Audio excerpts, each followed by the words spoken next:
If you guys are using Strand and Solar this season, you need to stop right now because Warlock is overpowered, and I'm going to show you in today's build that this one is definitely up there with the best, if not the best. This thing can destroy mythics in no time, and it is just an infinite grenade spam. Yes, we've covered one similar on the channel, but this one has taken the top spot with today's build. And if you guys want to master it, make sure you stay all the way to the end of the video so you guys can take this into high-end content and deal some crazy damage yourself. And with that said, if you are new to the channel, make sure to subscribe. We're going for that 50k milestone by the end of the year, and I do really appreciate everyone that watches the videos and supports the channel. But with that said, let's jump straight into today's build.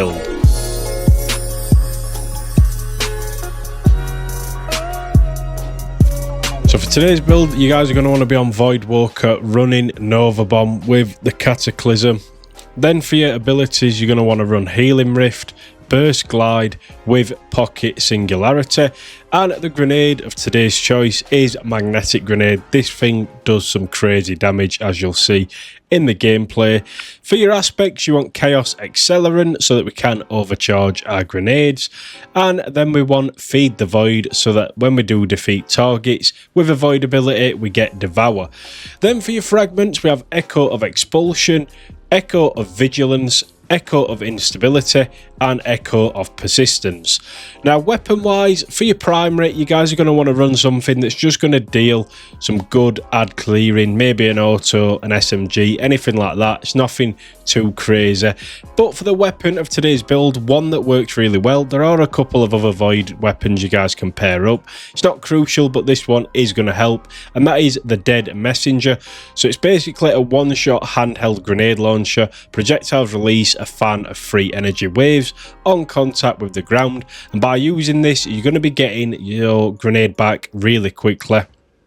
As you can see, it deals some really good damage.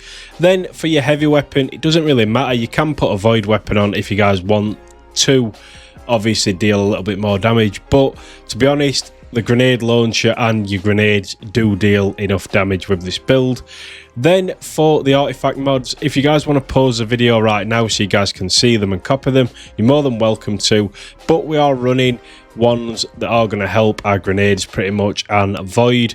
So as you can see, any of these, there's not many to be honest that will help, but Elemental Benevolence, Refresh Threads if you're using a Strand weapon. But like I said, this season there isn't much for void compared to like Solar and Strand, but this build is still really good. Don't be put off by the artifact mods.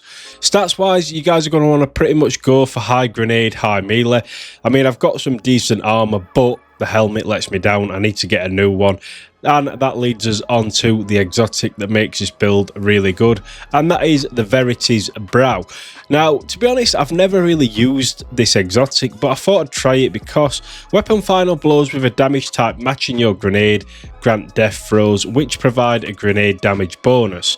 So pretty much with this helmet, our grenades are going to deal even more damage, which is just super good, especially with how overpowered grenades are at the minute.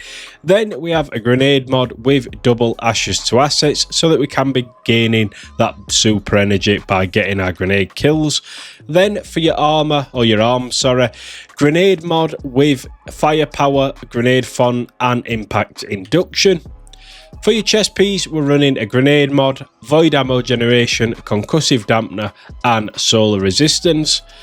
Then for your leg armor, we have a grenade mod, weapons font, harmonic scavenger, and void weapon surge so that our grenade launcher can deal a lot more damage.